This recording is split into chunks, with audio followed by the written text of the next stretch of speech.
Other mic on, Chair? Yep. All right. Good morning. Being 9 a.m., I'll call to order the McHenry County Board Committee of the Whole meeting of March 16th, 2023. Mr. Shorten will lead us in the pledge this morning. Allegiance to the flag of the United States of America and to the republic for which it stands, one nation, under God, indivisible, with liberty and justice for all.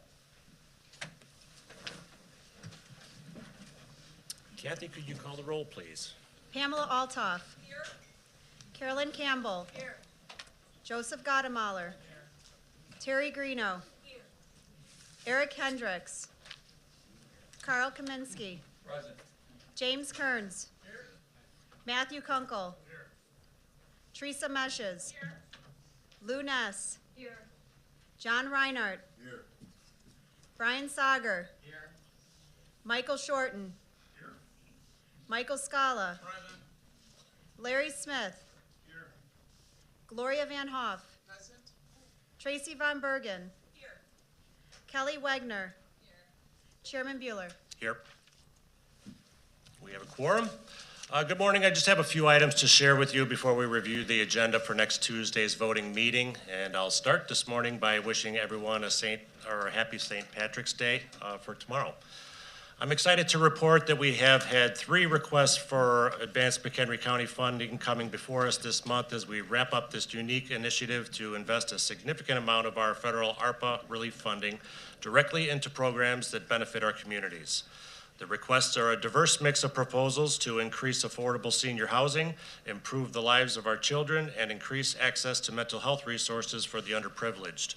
The agenda item before you contains 4 requests, but the funding request from the McHenry County EDC has been postponed to our April meeting.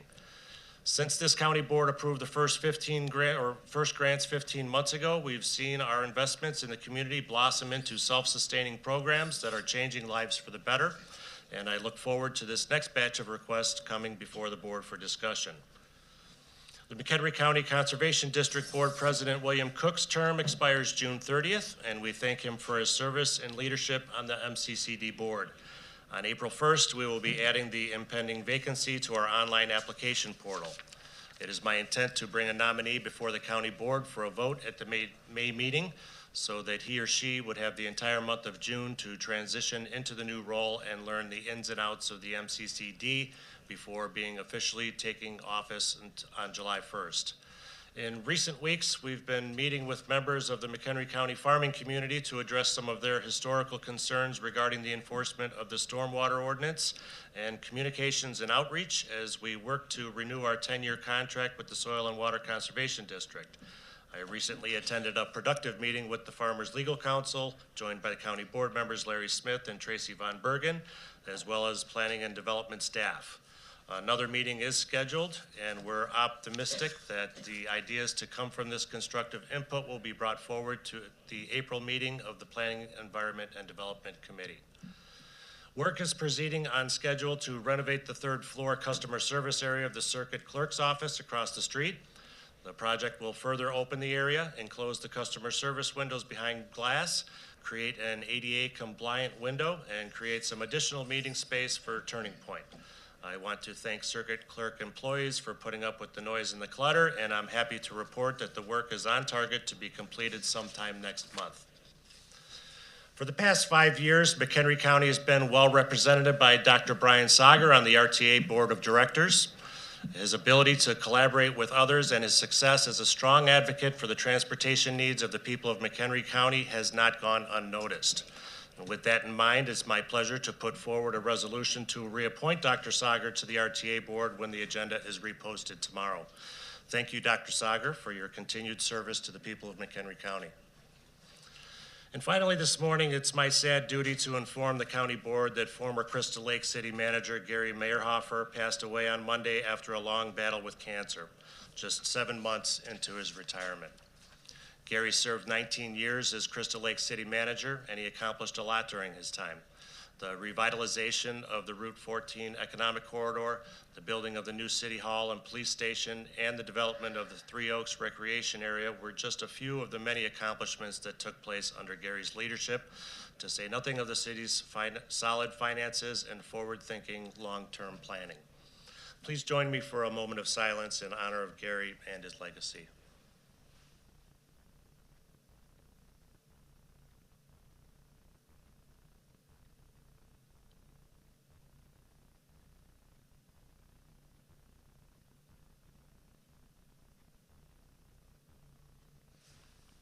Thank you. And that's all I have this morning. Do any board members have comments this morning?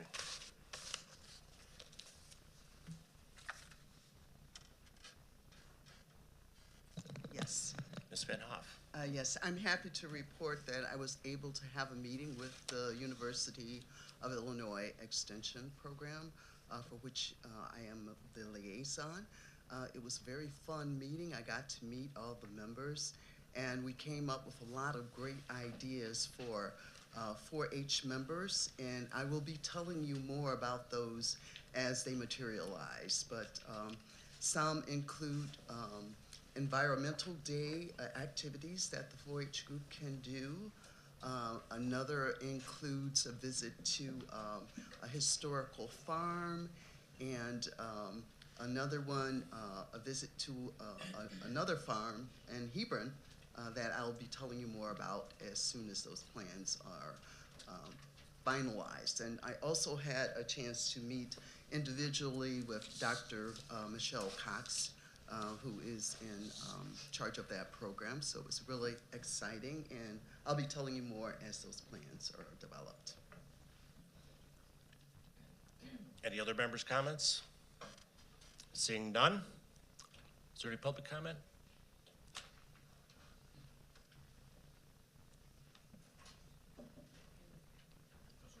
No public comment today. Reports and presentations. Seeing none. New business. Do any members have agenda items they'd like removed for discussion? Mr. Scala. 16B 212, the ARPA projects.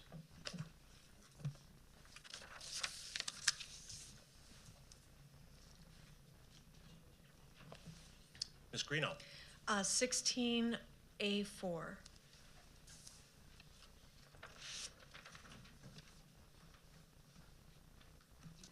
Any others? Mr. Kaminsky? 16B 2.22.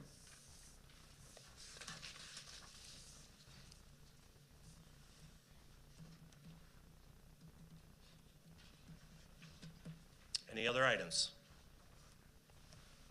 Seeing none. Ms. Greeno?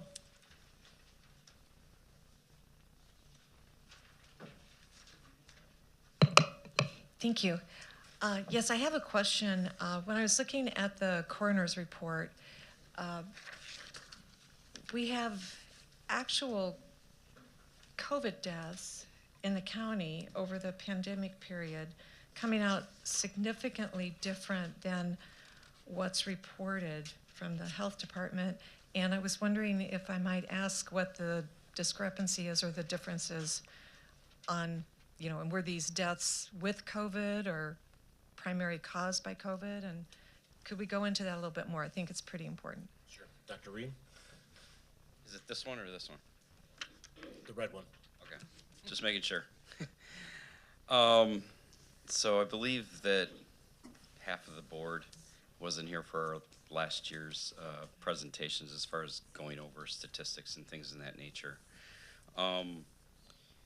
The COVID deaths that happened in McHenry County is what I counted personally.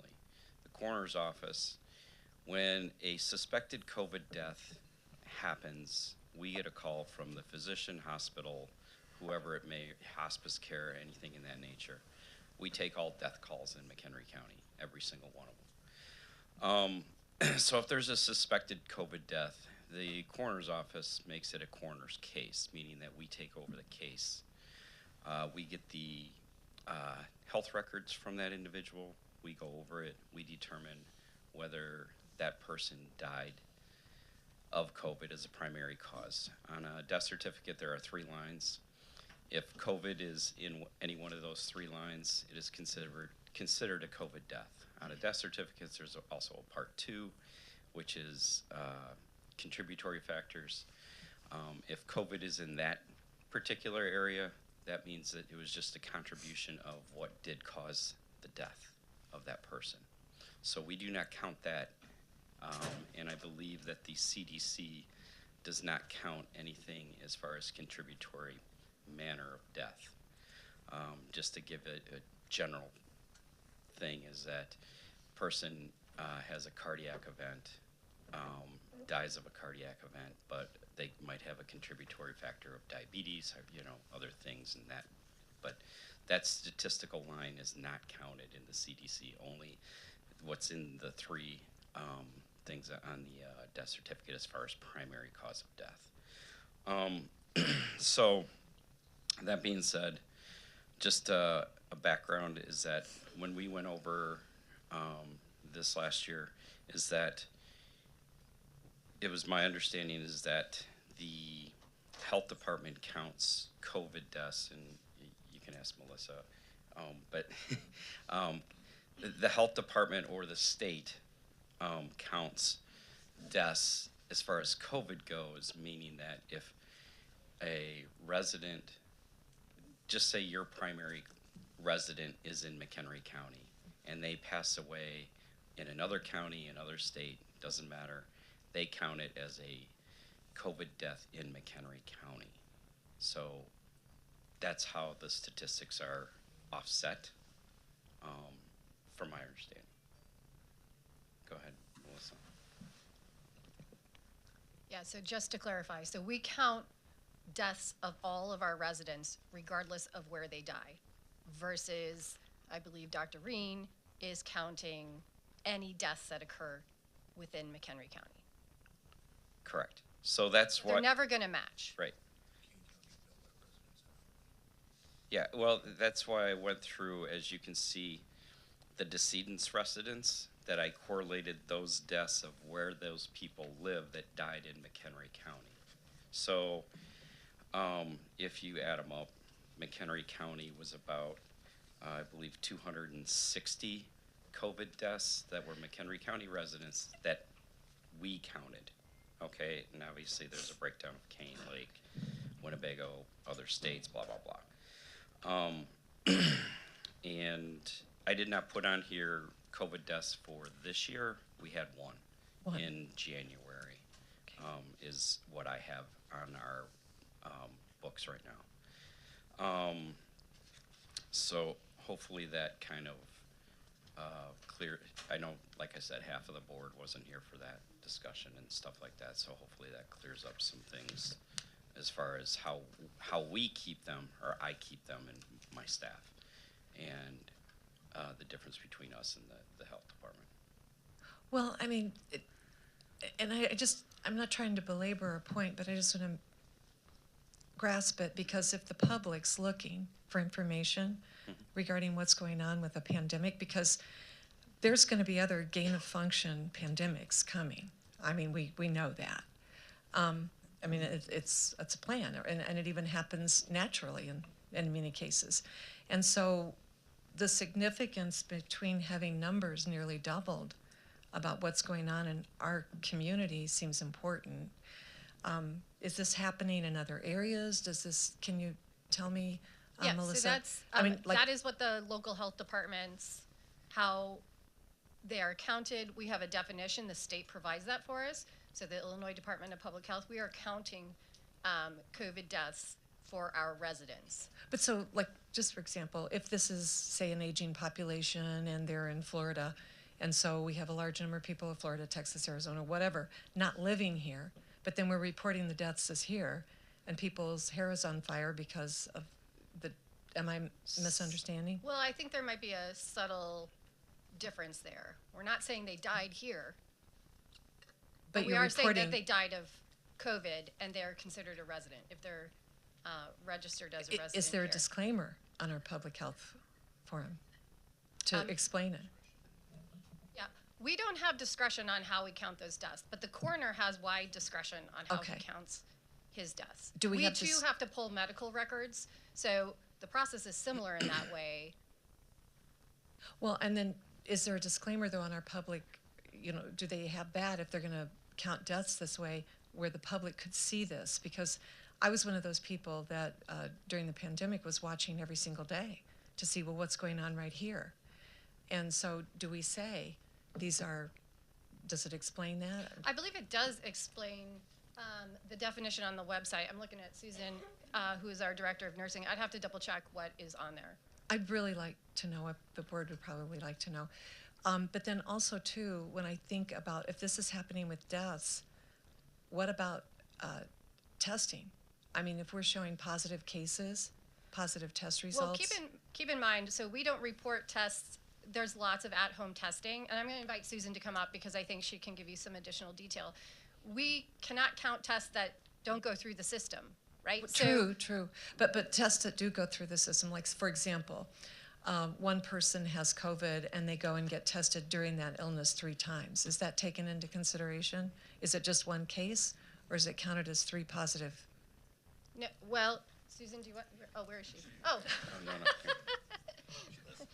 she snuck up on me. Because I was sneaking up. Can you repeat your question specifically? I don't think I heard every. Well, when just looking at if this is happening with deaths, and there's just a lot. I mean, now we have the rear view mirror on what happened with this pandemic, and we want to make sure that we've got accurate information, or that we captured what was really going on.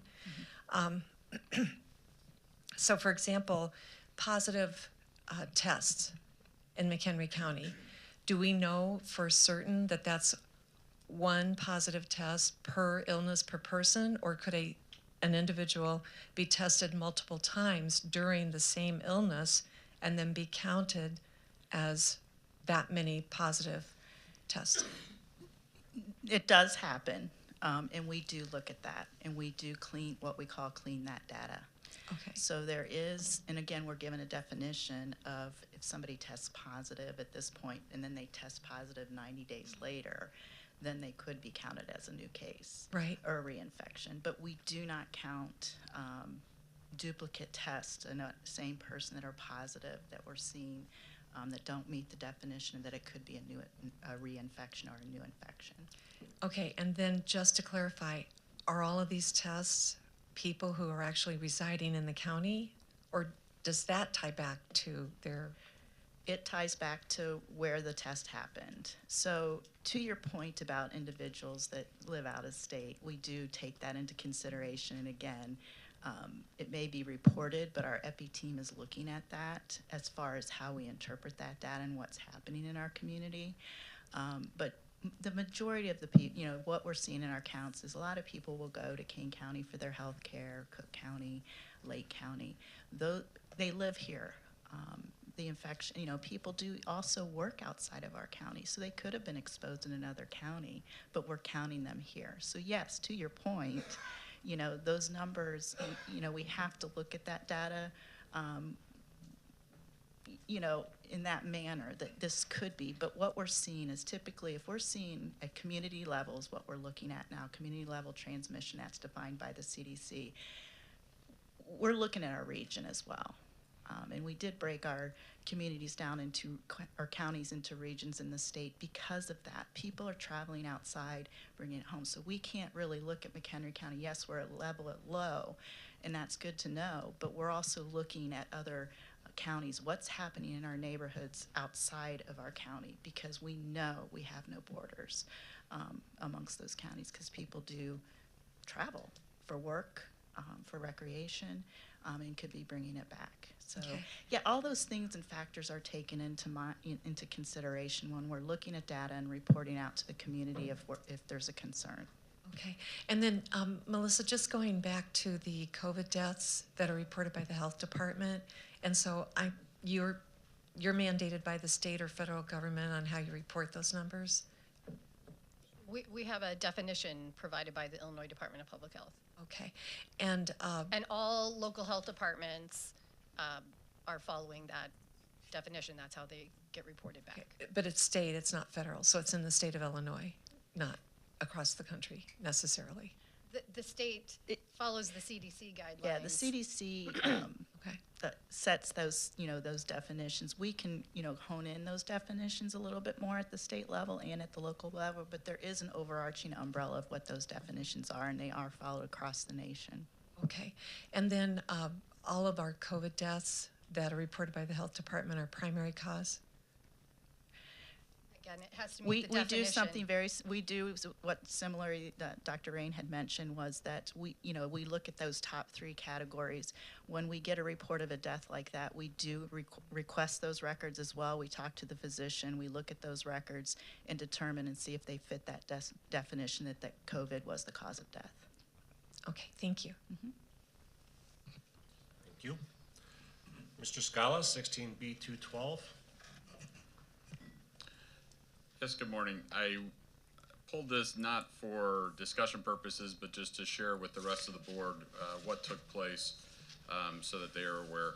So at the finance meeting last week, Thursday, there was 4 projects that were presented at that meeting.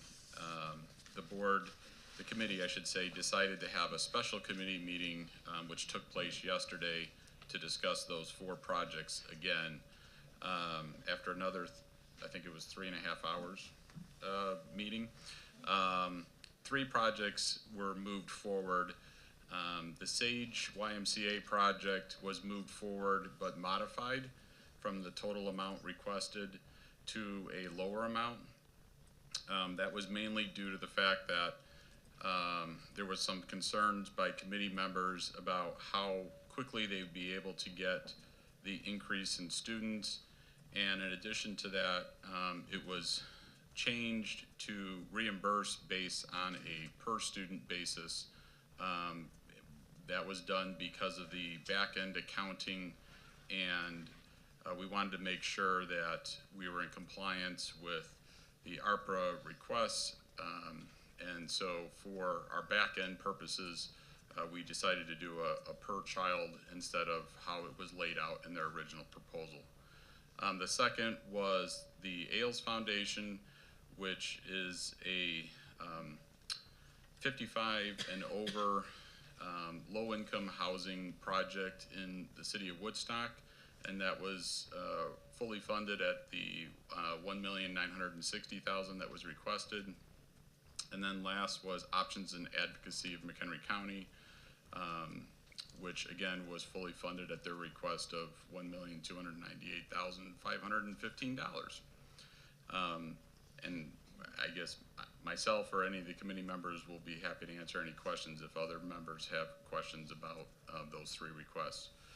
Just for information going forward, the committee also decided that we are now into the capital projects program, and there are 6 requests that will be coming before the committee. The committee decided to have a special meeting on Monday, April 10th at 8:30 in the morning to go over those 6 projects. The finance meetings are already, quite lengthy, and trying to go through all of those, we didn't want to be here until late in the afternoon. So the decision was to have a special meeting. After those capital projects are done, and whatever is decided to move forward to the board, that will be it for the projects that were initially put forward based on the criteria that the board had established. I think the board at that point, for May and beyond, will start reviewing where the projects that were already granted are at and how they're going along, and if there's any problems that we see. We had a discussion yesterday, so for clarity purposes, the awards all have to be done by the end of '24, and the money has to be paid out by the end of '26. And so the committee felt very strongly that we don't want to leave money hanging out there that the government will take back. So we wanted to make sure that not only are the projects that we've already awarded to are on schedule, but are able to utilize the funds that we had given them. And if there is problems, we need to be able to come back as a board and either rescind or modify those requests so that we're not leaving money sitting on the table. So that's just a general update of where we're at with that. Thank you, Mr. Scala. Any other discussion on the ARP items? Ms. Ness? Yes. What is options and advocacy requesting money for? I might have missed that. So their request was for a brand new program, and it was to hopefully help 60 individuals a year that have special needs. And it's a program that they've been wanting to start for a long time, but never had any seed money to be able to do that. So their request is heavy loaded up front because it's the start of a new program, and then it's tailors off in the following years with the hope that the reimbursements through natural sources, government and otherwise, will kick in, and then that program will be sustainable moving forward. Ms. Wagner? Sorry, I'm having problems here. Just want to add on to that. So it is to help the developmentally disabled have mental health resources. So that is something that's sorely lacking in our county right now. It also is hoping to get more mental health advocates and therapists, counselors drawn into our county to help those who have the needs and can't pay for it. So the program will be good, not just for those families and people who are actually getting the counseling, but to have more access to people who will need it in the future. So even though we know that there is a significant lack of adequate mental health care in the county currently, they're going to recruit from outside the county because they haven't been able to do that internally in the county because of our funding levels. So they're going outside the county. I was in Lake County last week, and they are having the same trouble finding social workers and mental health. I mean, I'm just saying, I think this is great, but that is a huge barrier to all mental health care for the community. So I hope they're able to do that. That'd be great if that happens. Any other discussion on this item? Ms. Meshes? Then to your point too, one of the parts of the project that Options and Advocacy had was that they're going to offer internships, and they're looking to grow the natural talent from McHenry County so that we have people from our county doing the work and staying in the county to do the work. So I was really excited also about that part of their project's goals. Thank you. Seeing no further discussion, Mr. Kaminsky, 16B222. Two things. Pull Is your it microphone. permissible to go back? Pull your mic up. Is it permissible to go back to an item? I had the mic but got missed with the health department. On the coroner's report? Yeah. Go ahead. My question is, do we have any plan that we're going to be able to get those numbers more in line so that when the public sees that we had X amount of deaths, that they're seeing real numbers that are at, because there's such a wide margin between the coroner and the health department. The people see the health department and, like Ms. Greenwell said, their hair's on fire. Is there a plan to get that narrowed back to speaking in one voice as a county? So just to reiterate, how the coroner reports it, he has broad discretion. So we are following the definition. So anytime a death meets the definition, we're going to report it. Okay. I realize that, yeah, it's frustrating, and I understand that it does cause confusion, but we are bound to report it the way the requirements, the definition dictates. Yeah, the way all counties do it. So we're not doing anything different in McHenry County, but every coroner in every county has the discretion to decide what the cause of death is. We don't have that discretion, so we're not making a judgment. We're just, we're saying they're reviewing the records, as Susan said. The EPI team is evaluating that, so it's not, they're using their intellectual skills, their analysis and critical thinking based on the definition and saying, yes, this meets the definition, and therefore it gets reported as a death or as a case or whatever the data point may be. All right, good enough. Thank you much. The item that I wanted to ask about is to get some explanation why we want to spend money to transport people to our court. Good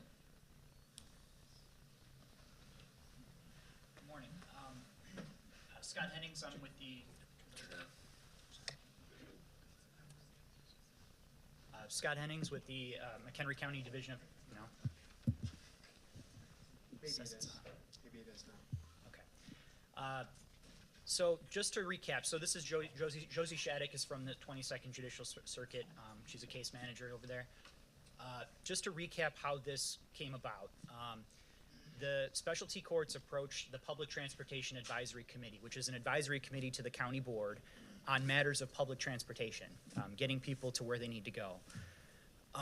They came with a proposal to transport specialty courts clients to the courts because oftentimes they lack transportation to get to court appointments. The Public Transportation Advisory Committee, which is appointed by the county board, made a recommendation to proceed with a pilot program, just to try out for a year and a half, providing transportation via a third party to specialty courts clients. Again, DOT got involved because we have funded programs just like this in the past with other agencies, namely Senior Care Volunteer Network. We provide $70,000 per year to Senior Care Volunteer Network to get seniors to appointments and things like that. So we modeled this program directly off of the Senior Care Volunteer Network program that we already do today. So that's kind of the history of how we got here today. We understand there's some questions both at Transportation and at Finance Committee. Between Josie and I, we probably could answer any specific questions you might have, but we're here to help if there are any. Mr. Short? I'm sorry. Go ahead, Mr. Kaminsky. Do we have any figures that show that there's a need for that and what the cost savings are, to the county? Good morning, I'm Josie Shattuck. I am a case manager with the specialty courts. Currently, our transportation funding primarily comes from the Mental Health Board. The Mental Health Board operates a program through a third-party Kaizen where we schedule Ubers and taxi rides within the county to transport our clients to and from appointments, whether they be mental health treatment, court appointments, the like. The numbers that we have from December 2021 to November 2022 show that our program spent $80,923 of that funding. We are what Kaizen and the Mental Health Board identify as a super user. The program that we've proposed here through the McHenry County Department of Transportation would be significantly less than that. So I think that potentially answers your question of cost savings. So that would be replacing the mental health? In large amount, yes. Many of the rides that we schedule are to and from the courthouse. More specifically, from January 3rd of this year to March 9th, we have spent approximately $7,668 transporting clients to the to the courthouse, and those are for treatment appointments with our clinicians, drug screens, court dates, probation meetings, all of which are required as part of the specialty courts. Mr. Shorten? I appreciate the dollar amounts. Do we have a number as far as the number of rides that are actually given? I do, yes. The data that I gave you for the $80,000 for December of 2021 to November of 2022 was approximately 3,353 rides. The numbers that I gave you for this year from January 3rd to March 9th was 1,035 rides. And are those, if I'm looking at 3353, is that a round trip or is that 1,500 odd each way? That's total. So could be one way, could be round trip. We do, as case manager, I work with our clients to utilize all funding sources that are available. So we work through anything that's available for their Medicaid. Medicaid provides taxi rides for any appointment that Medicaid pays for, which does include mental health and substance use appointments. We also work to have them utilize the MC Ride, the dial-a-ride service, as that's significantly lower in cost than an Uber or taxi. However, those rides are not always available. Certainly that program is making changes to expand, but these taxi rides and Uber rides are a last resort. And I think that's an important point of why the DOT is involved in this program. We already fund our MC Ride dial-a-ride program to the tune of about $1.8 million per year for public transportation. We know, after talking with specialty courts, that not only is the MC Ride program not meeting certain clients' needs, but also the PACE fixed route services that get people to the courthouse, they're not meeting their needs either, because they stop running in the middle part of the day. You have to wait 4 hours for the next ride to come pick you up. So it's the lack of public transportation in McHenry County that has forced us to look at innovative programs just like this. Thank you. Mr. Kunkel? So my question is, in this pilot program, how are we moving these individuals, and are they, I'm assuming they're being moved as individuals? To clarify your question, how are we determining who? No? What are we taking them in? I can take that, yeah. Yeah. So the proposal we have in front of you today, and it's in your packet to reference, the idea is specialty courts will contract with Independence Health and Therapy out of Woodstock, Illinois. They have a fleet of minibuses that go unused during most of the day. So they've committed to providing not only buses, I think 1 or 2 buses, but also 1 or 2 drivers. I think a full-time driver and a part-time driver that would basically go from local metro stations, around the county, so McHenry, Crystal Lake, and Woodstock primarily, maybe Harvard as well, picking up these specialty courts clients at these designated pickup locations. And specialty courts will be kind of also working with mental health board to get them to these pickup points, maybe using Kaizen, maybe giving them a PACE bus pass if they're able to get on the bus to get to the metro station. After they get to these designated pickup points, Independence Health will pick them up and they'll transport them to the county courthouse for their appointments, and then they'll take them back to the pickup point or back to their home at the end of the day. So that was what we envisioned, was using the private sector, a nonprofit, to actually provide these trips. This is not being operated by the county whatsoever. We're simply the funding agency for that. Right. And what I'm wondering is why we don't use these funds towards our dial-a-ride and towards our services now to expand that or make that better. We would love to do that. Honestly, if PACE allowed us to do exactly what you said, we would do it in a heartbeat. But the problem is, when we're operating a PACE service, which MC Ride is a PACE run service, we have to live within their requirements. And they see themselves as truly public transportation. They're not able to carve off a piece of that program for certain clients. So because of that, we've had to look outside of the MC Ride program for programs like this. All right, my last follow-up, and I'll let it go. Does this make sense, fiscally make sense, for us to do a shorter pilot program, especially if this is going to run off the rails? And I'm not saying it is or isn't. I'm hoping it works as planned and it actually saves the county money and becomes efficient. But it seems like we've stretched this out and we're committing a lot of dollars to something that may or may not work. Does a shorter program not make sense? I think that's a policy question that we're not able to answer, but that is within your purview if you'd like to make that change. Mr. Gottemoller.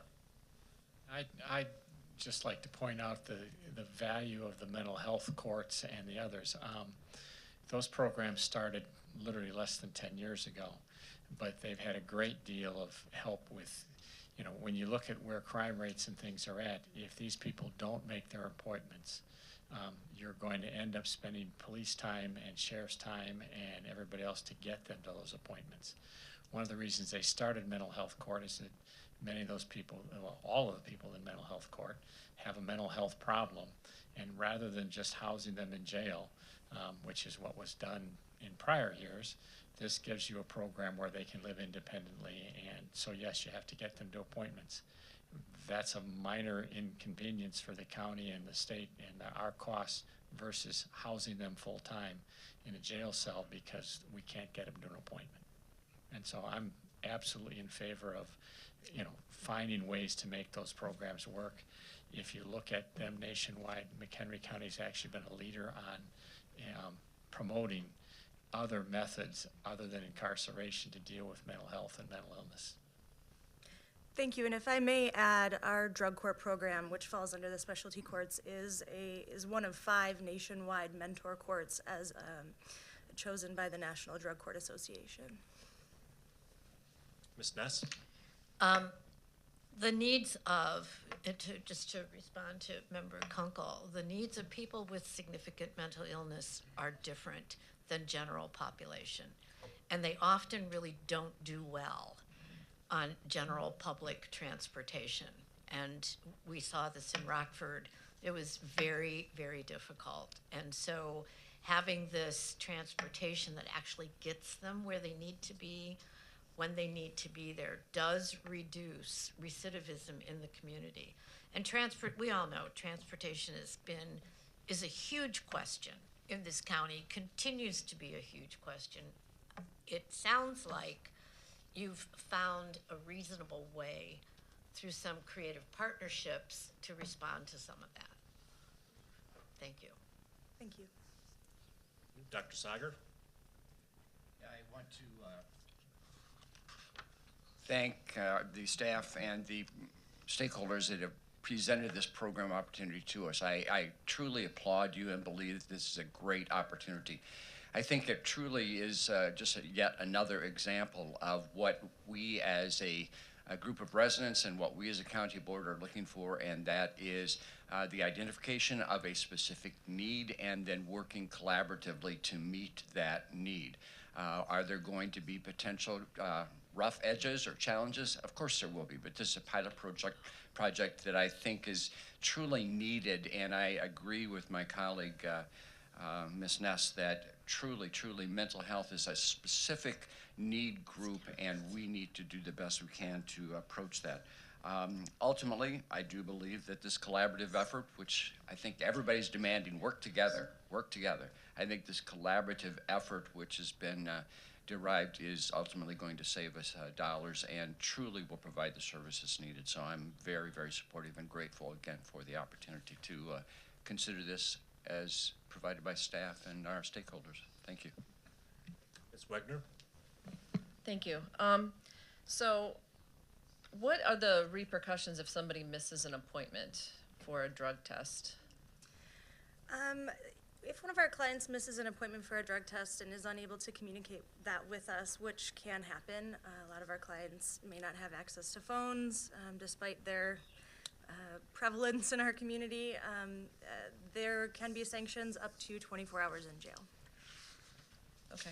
And so did you state that it costs like $30,000 a year for somebody to be incarcerated? Is that right? That is the average data from the Illinois Department of Corrections. That's correct. So if we look at the cost of this, which is $70,000 versus, this is less than 3 people being in jail for a year. So I think that shows the offset of the cost too. And going to the specialty drug court, Ms. Shattuck said in our finance meeting, if some of you have not been to a specialty court graduation, you will not, there's not a dry eye in the house. I would attend it. They're amazing. But we talk about transportation here in the county. Scott, how do we go about getting a ride from McRide? What is the process? Because I think some of us we all need to understand, it's not like Chicago. We can't just step out and grab a bus or a subway. We have to prepare in advance. So it's 2 tiers. So if you're a senior over 60 or you're someone with a disability, and we define disability as self-reported, so it could be a physical disability, a mental disability, then you can call our PACE call center up to 7 days in advance. So a week ahead of time you would call. If you're not registered, you'd register over the phone with PACE, giving your name, date of birth, where you live, that type of thing. They would then schedule you for your ride if they have availability, right? So if you don't fit that category, if you're not a senior and you're not disabled, you're just general public, you have to call it like at 24 hours in advance, so a day ahead of time. And often by that time, people that aren't regularly riding find that it's difficult to get the time that they want. So that is a challenge, especially for court appointments that require you to get there during a certain time. At the predetermined time that's been scheduled, the PACE bus will come pick you up at your home and take you to where you need to get to. However, you will have to drop off and pick up additional people along the way. So what might take you 20 minutes in your personal automobile could be an hour and a half ride on the bus, because you might have to go through Marengo to get to Harvard first instead of just going straight to Harvard. So that is the process, and then the whole thing is repeated to go home at the end of the day after your appointment or after your trip is done. So it is I always say it's not a program that people choose to use because they think it's a superior service to what they're currently doing. It's a program that people need to use. So think of it more in that light. To your point, Kelly, it is not like CTA. It's not like you can just walk to the bus stop and get on the bus and you're on your way. It's a much more in-depth process. It takes a lot of time and effort to actually get a ride. So basically, if you are told you have to be at the courthouse for a drug test tomorrow at 10 a.m. and they tell you at 3 o'clock in the afternoon, and you don't have transportation, there's no way you would make that drug test. That is often what happens, yes, which is where the Kaizen service comes in and why we've utilized that service so heavily. Thank you very much. Mr. Kaminsky?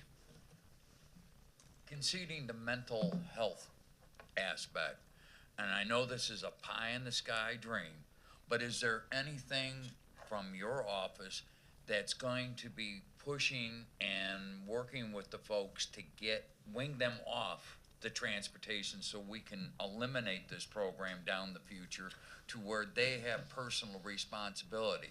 If they had to be at a particular, court date at a particular time, where they know that that's their responsibility to take it upon themselves to get there. We always hear the excuse, oh, we're out in the country, we can't get it. If you wanted to get there, you could find a way. Is there anything that you're gonna be pushing to get them winged off the free transportation? Absolutely. Our clients come to us with a variety of levels of functioning. Each program, the drug court, the DUI court, the mental health court, all have very different populations. Some of the folks in our drug court program are extremely self-sufficient. They're used to finding drugs, and so they can, when pushed, find a ride. Of course, finding a safe, sober, healthy ride is always the question. Our mental health court clients are those that are lower functioning that we're describing, and those are the clients that we do more hand-holding with in the beginning. I'll sit with them, make the phone call to PACE.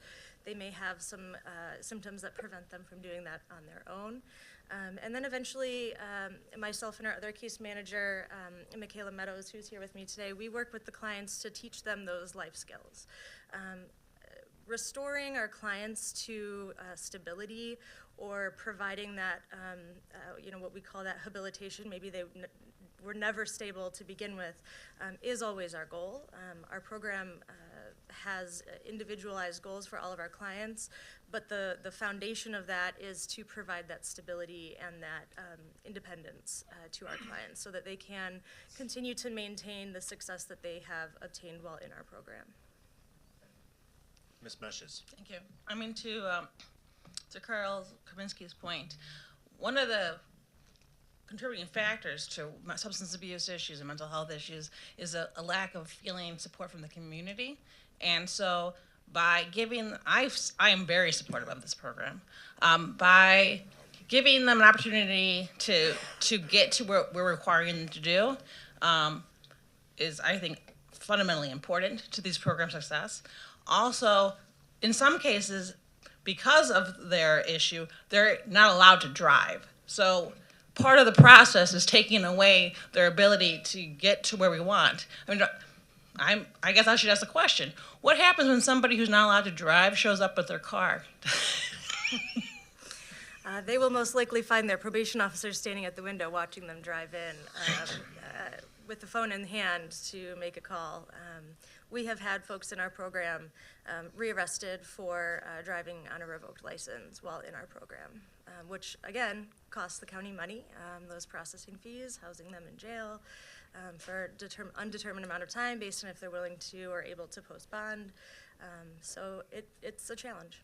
Right. So I mean, I am supportive of this program for the reason that you can't say you have to be self-sufficient and then say if you're caught being self-sufficient, you've now gotten rid of the term, you've now broken the terms of our agreement. So I'm glad this program is been put together. I'm hopeful that it has it is very successful, and anything we can do to help those that have been marginalized in our community get back into being part of the effective community and successful is a benefit to the whole community, since we'll see reduced recidivism, we'll see reduced substance abuse issues, we'll see an increase in mental health. So, thank you. Mr. Ryder? Boy, what a lot of time spent on this. But it brought something up. You gave some numbers. Am I right? You said last year $80,000 for 3,000 rides? Yes. That's $3.10 a ride. Maybe we should teach Pace how to do this. Is this our portion of the money, or is this because we're using buses and drivers that are already being paid by someone else? Why is that's crazy cheap? I don't have an answer to your question. Doesn't seem real. I'm a fan. I'm going to support it, and I see it. Although, you know, I realize that when you get in trouble, you have consequences. You have to get to court. But I can see it. It does save us money. But those numbers are just, whoa. That's very fair. I am not the individual that pulled this report together, but when I return to the office, I will definitely be taking a look at it. That would be interesting to me. Thanks. Yes, of course. Thank you. And John, if you like numbers, we'll make a point to bring regular updates throughout the next year, how this program is functioning, the cost per trip, the number of trips, so that the county board can really assess before it's renewed or if it's renewed at the end of 2024, whether it was a good decision or not, based on the numbers that we have. So we'll make a point to double down on the reporting aspect of the program going forward. Yeah, thanks. There's no doubt in my mind the cost for the missed court dates is going to be greater than the rides. I don't need to beat a dead horse, but those numbers are just crazy cheap. I just don't understand that. Thanks. Mr. Kearns. Okay, you know, for the last 3 months, we've spent probably 20 or more hours listening to public comment for the gun resolution that was put forward by this board and voted in favor of it. And many of the comments made on both sides were, this isn't a gun issue, it isn't a Second Amendment issue, it's a mental health issue, it's a drug issue. And many responses that I got from constituents was, so what are you gonna do about it? To protect our children, to protect our people. This is one of those things, and it's cheap.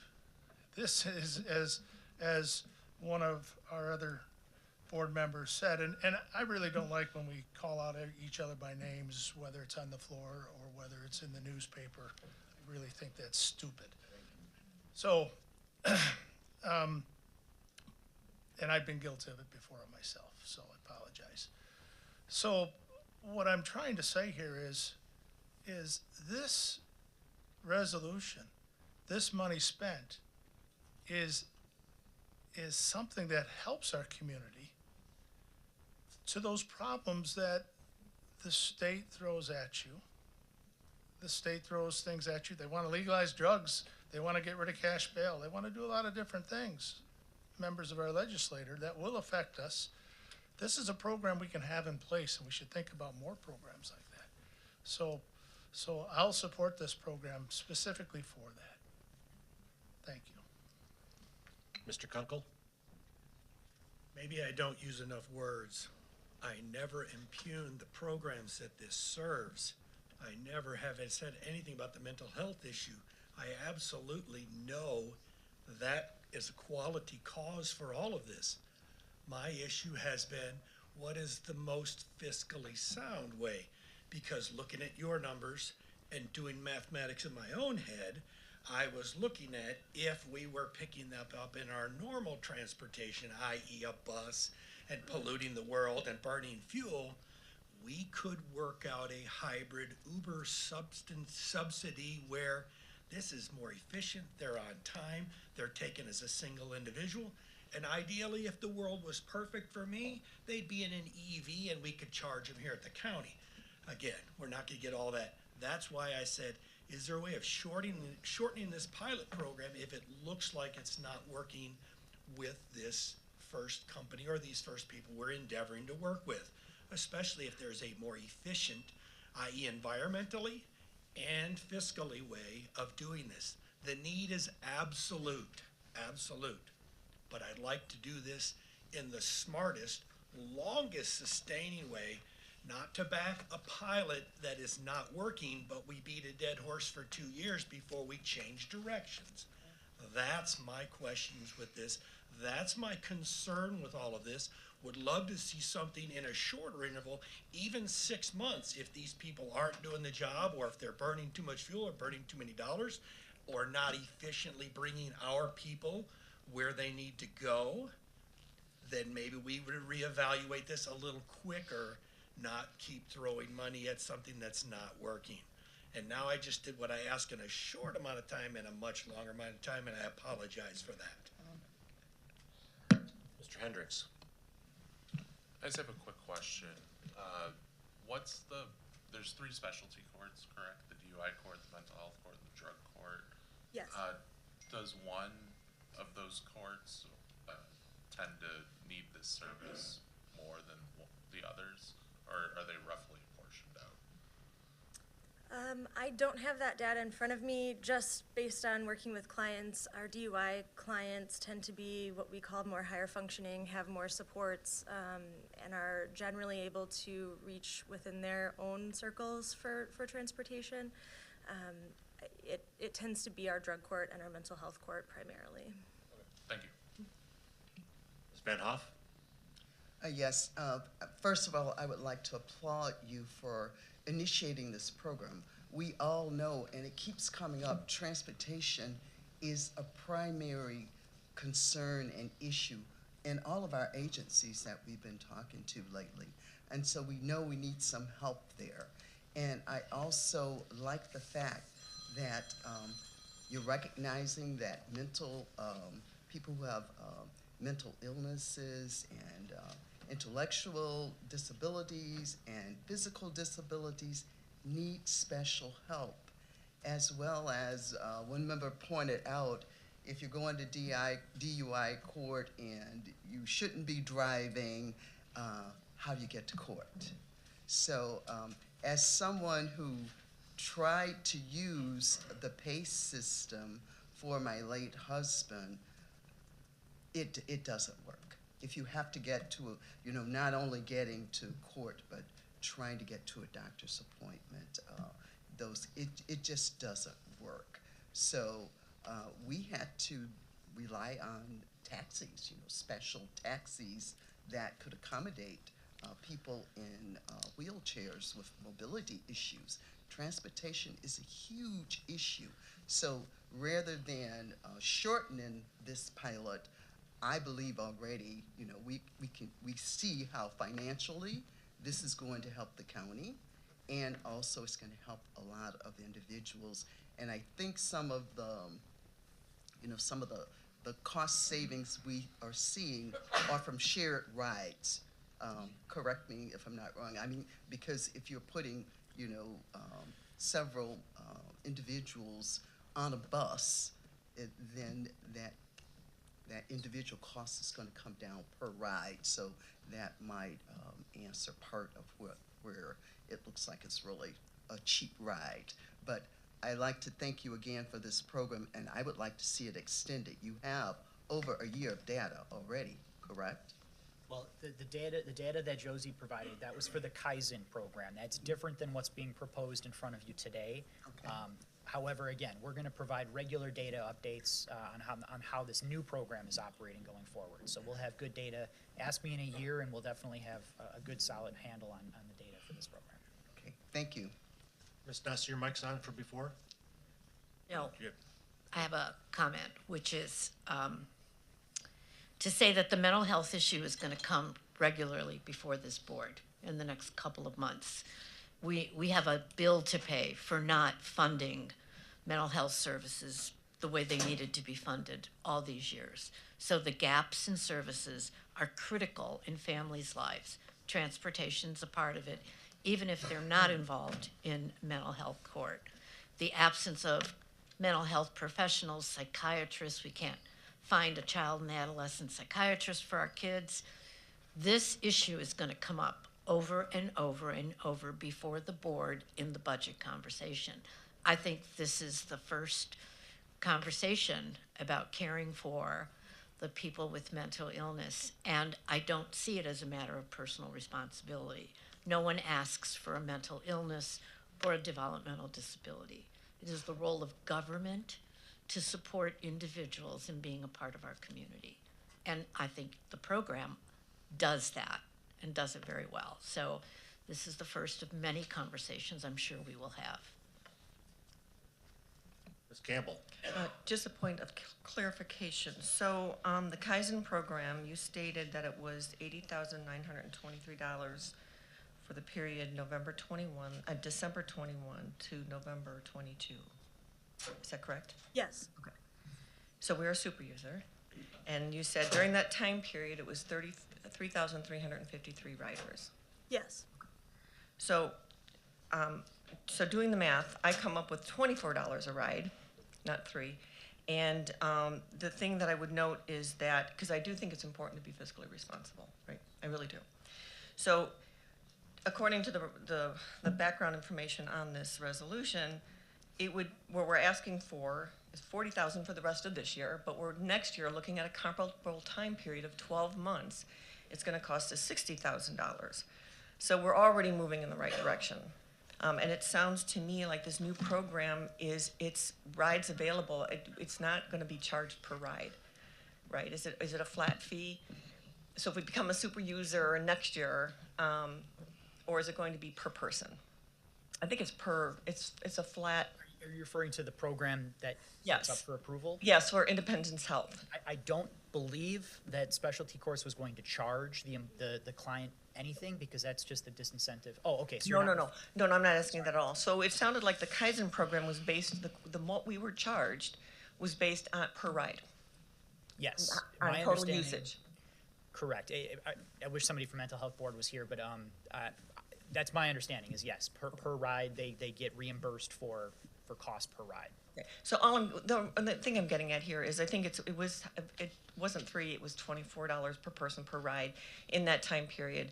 We spent $80,000 over a 12-month period. This is providing for a program that with what appears to be unlimited rides at $60,000. So we're going in the right direction. And I think if we continue to monitor that to see the effectiveness, we're also ensuring that they are showing up for court. We don't have the recidivism. We don't have the extra costs in the sheriff's department and the court system and housing and all that. So we do have that residual, that larger savings if we can get people through this program. And it is a good program because the goal is to make them self-sufficient so that in the future they're going to get jobs and rights and take care of themselves and contribute to the county here. So I think we're going in the right direction. It's good to monitor, and I'll be supporting it. Thank you. Mr. Smith?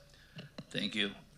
I think it's a fiscally responsible program. I just wanted to point out that paragraph F in the agreement is a performance monitoring paragraph, and the MCDOT can cancel this contract with a 30-day notice anytime. Thank you. Seeing no further discussion, Pete, you got a report for us? Or we're going to move right to Alicia? Sure.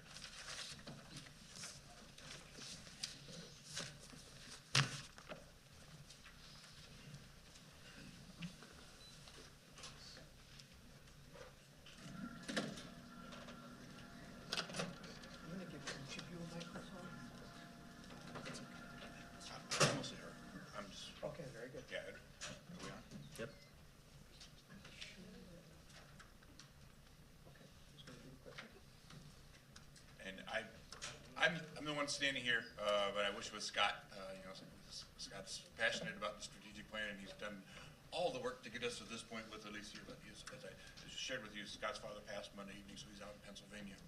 He and I talked on the phone about, did we want to delay this or not? And the reality is, we both want to keep moving ahead. We want to get this in front of the full board in April and get it moved on. We kind of had to delay February already because of all the long meetings we had there. So we're looking forward to bringing this to administrative services in a couple weeks and talking about, are we on track? We want to run through this presentation for you today. Alicia's already got behind schedule. She needs to be in the city for lunch, but I do want to do this, and I don't want to give it short shrift. So if there, as you're seeing things, if raise your hand, let us know what you're thinking about. But I also don't want to create a sense of like, this is the last time I'm going to see this, because this is going to maybe today is about reminding you what is the things that we heard when you all gathered in January, and the things that we think we heard, that we're jotting down, and that's going to kind of form the foundation of what staff brings to administrative services in a couple weeks. So that having been said, Alicia, Take it away. you roll, and I'll just jump in when I can't control myself. All right, sounds wonderful. I'll try to bring to the table the same energy that Scott always brings when it comes to strategic planning. So we are going to go by the different areas, key areas of the strategic plan. So the first one up to bat is leadership and governance, which is how the county board interacts with other external and internal partners. So the first goal that was discussed by our county board members was goal 2, which deals with appointed boards. So appointed boards. The action item in question was brought forward by Chairman Bueller and Member Gadamoller regarding an action item for training all boards and commissions for leadership and governance. So any ideas, thoughts, concerns, anything that We're you on want? track there. On track, all right. Next one up to bat, goal 5, internet, which deals with intergovernmental collaboration. So this was another added action item that we have put underneath the goal, and it is identifying and prioritizing opportunities for shared services. Going once, going twice. Sold. All right, this one's more exciting. This is a new goal.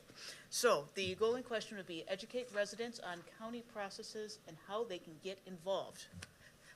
This one, it deals with definitions, tax bills, what we are doing as a county, how people can get involved with the county. It requires the explanation of the role of the county board, definitions of jurisdiction, and having this done through various modes of communication. Did we get that one right?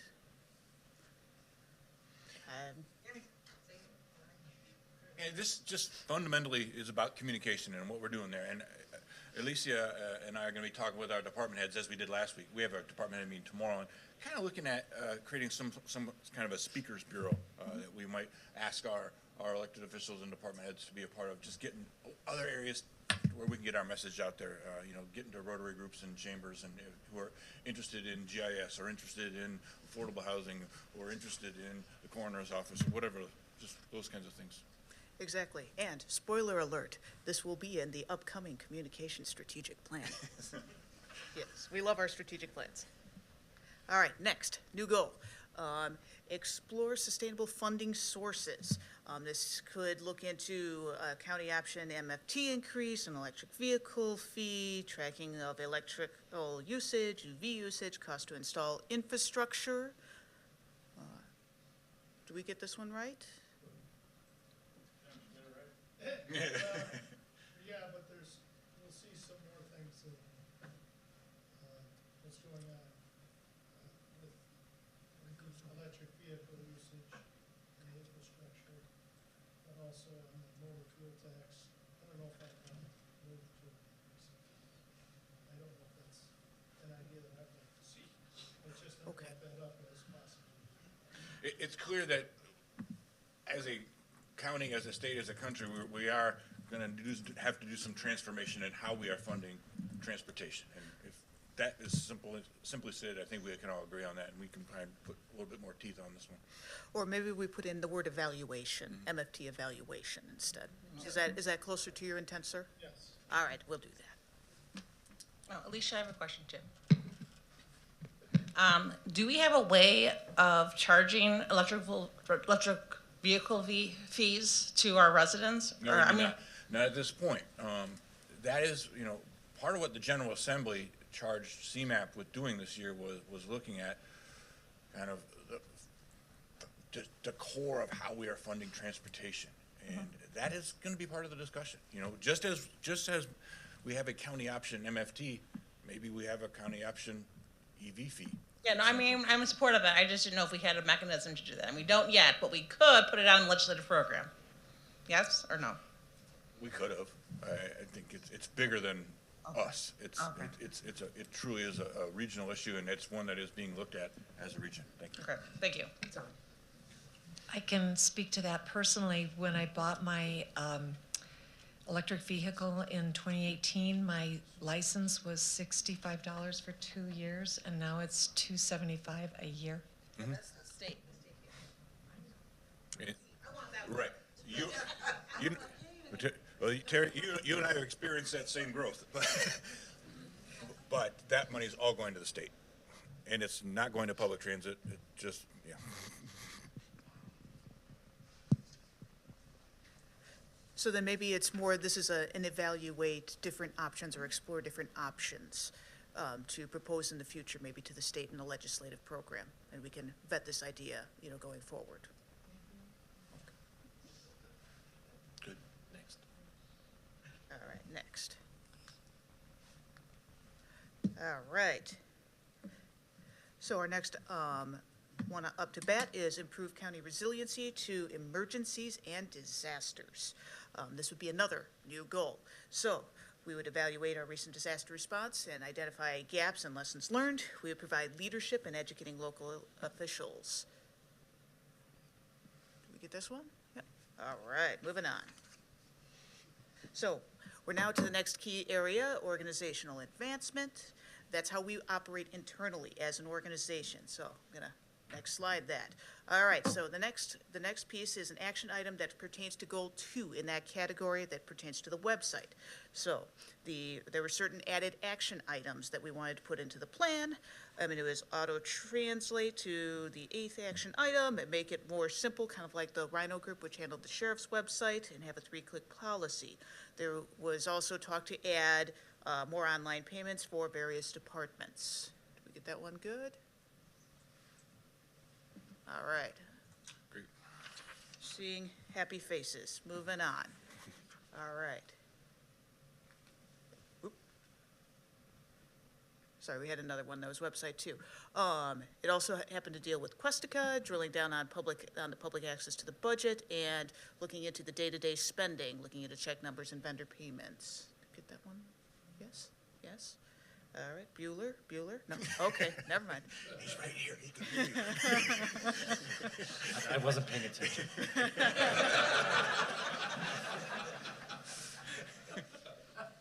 All right, next one pertains to the staffing plan. So we heard that there was a request for another action item to incentivize advancement through supported training and education, focusing on retaining, not retraining.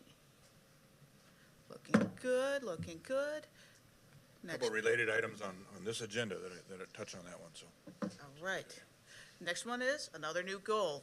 This new goal would be cross-pollination between programs and departments to maximize money and effectiveness. Some of the action items underneath would be working across departments and other providers and advocating for more flexible funding for from the states and the feds. All right. Next item, another new goal, identifying and prioritizing opportunities for shared services. Okay. Next category, environmental sustainability. We all know what this is. So, goal 2B, pathway to carbon neutrality. So we had some suggestions for added action items. It was inventory the county usage or energy usage at all facilities and set goals for the next steps with that. I'm seeing nodding. All right, there was another action item too that regarded the solar infrastructure for county facilities. Okay. Looking good, moving right along. All right, electric charging stations. So we were having the recommendation to add another action item under Goal 3, discuss future policy for county use and non-county use of electric charging stations, and of course, define the policy. All right. Next. There's another goal proposed under environmental sustainability, and this goal would be dealing with drainage districts, namely the reactivation for future areas of development. This would include action items of conduct a field and tile inventory and a mapping of that going countywide. It would also be drainage districts, cleaning out creeks, and map the tile system. And this would be assigned to the Planning and Development Committee. Okay, we look good? All right. This one's related to the solar and wind farms, and when we had our discussion in January, the landscape has changed. I don't know that we're gonna exercise local control. Do we change this, or do we remove it? Do you wanna think about that? Well, I think we have. Mike?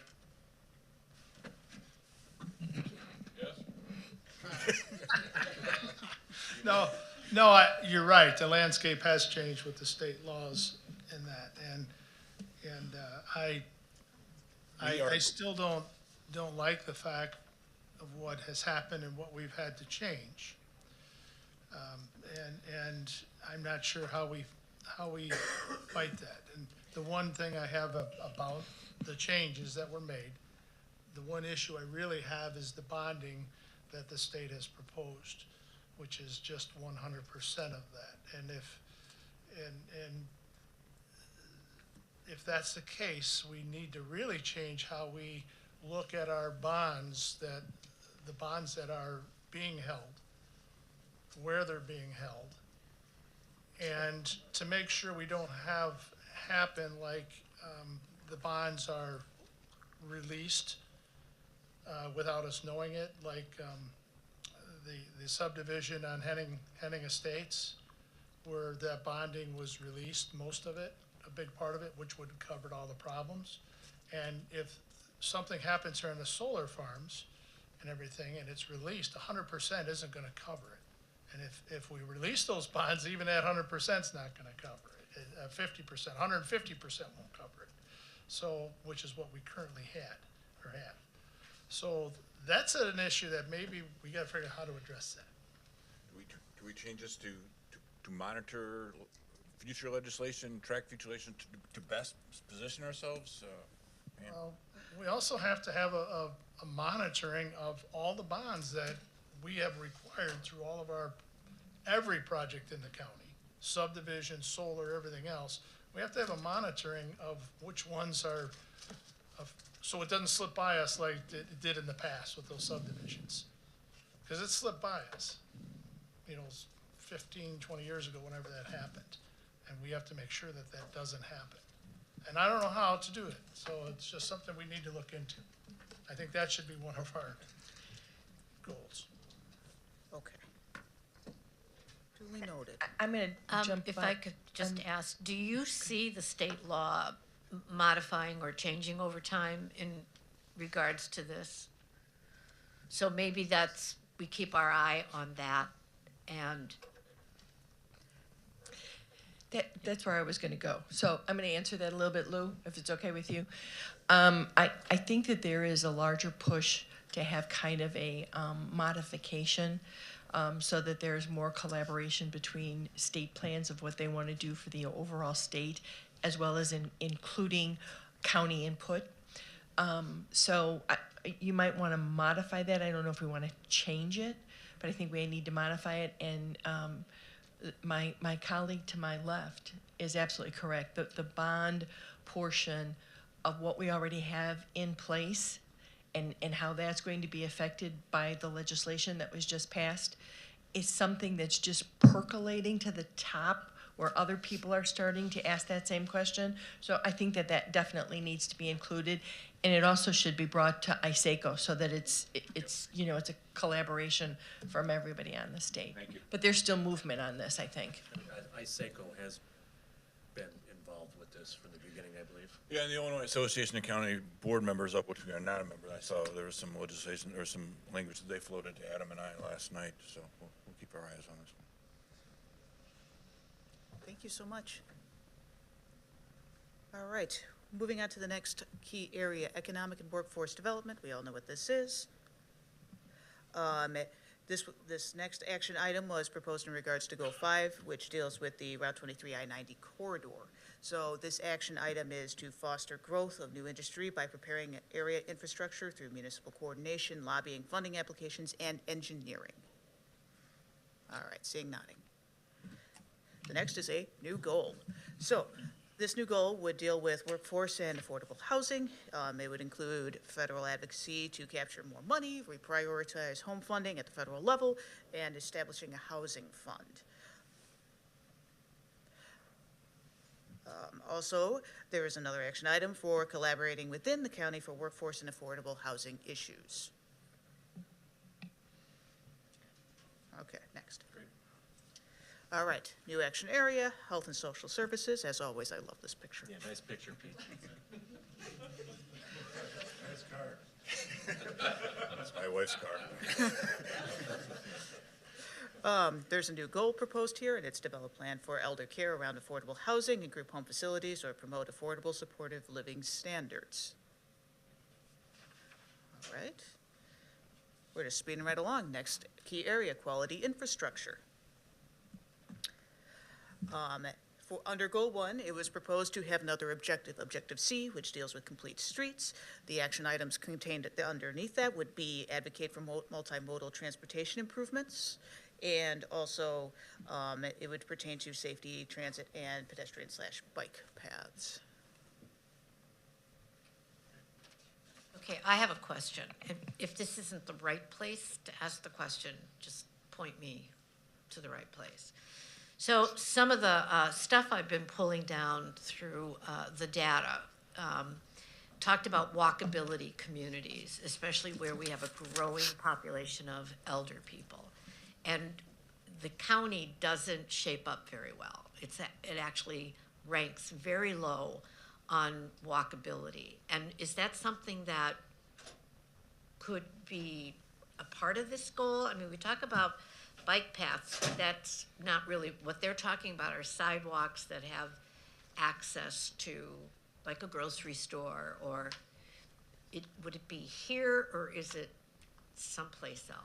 I think this is a good spot for some of that discussion, understanding the limitations that the county has on Yes. some of that. You know, that's really more of our municipal partners. We do have some, trails and that we are a part of, and coordinating is always, a role that we play with our partners with the Conservation District and our municipalities. And, so, yeah, I think we could craft some language in there to That'd talk be about great. walkability. Thank you. I think this also kind of ties into just the previous goal that we were talking about with regards to economic and workforce development. We talk about collaborating within county for workforce and affordable housing issues. And one of the projects that we just considered with the Finance Committee yesterday, and that colleague Scala talked about today, it looks at these types of walkability issues and that. So I think it ties in there, and certainly health and social services, as we're talking about affordable housing and group home facilities and affordable supporting living standards is all inclusive in that area, I think. So there's multiple ways that we can kind of approach that. And so it's kind of a coin toss in terms of where you place it, but I do agree that it needs to be placed. Thank you. There was another new objective also proposed, and it was to promote the expansion of transit service in McHenry County. Right. It's related to Member Ness's comment too in some respects. Another goal that had an action item added to it was interconnect recreational pathways, bike path, walking trails, snowmobile/ATV roads to improve recreation opportunities. We should add wheelchairs in there.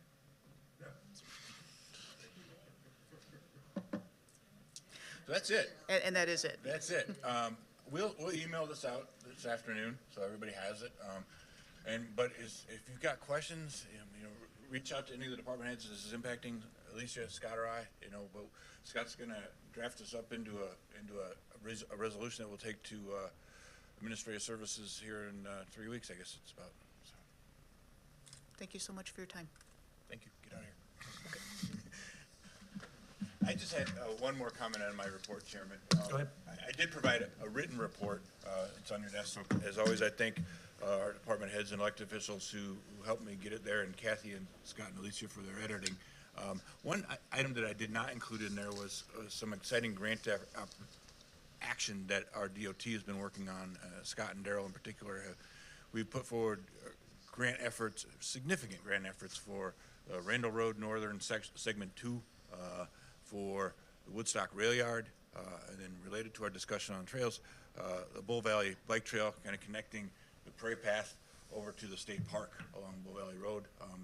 Desperately needed about a 0.8-mile segment there that we could really improve access for our pedestrians. So that was another good grant application. All told, it was millions and millions of dollars. I don't know what you added it up, but it was a lot.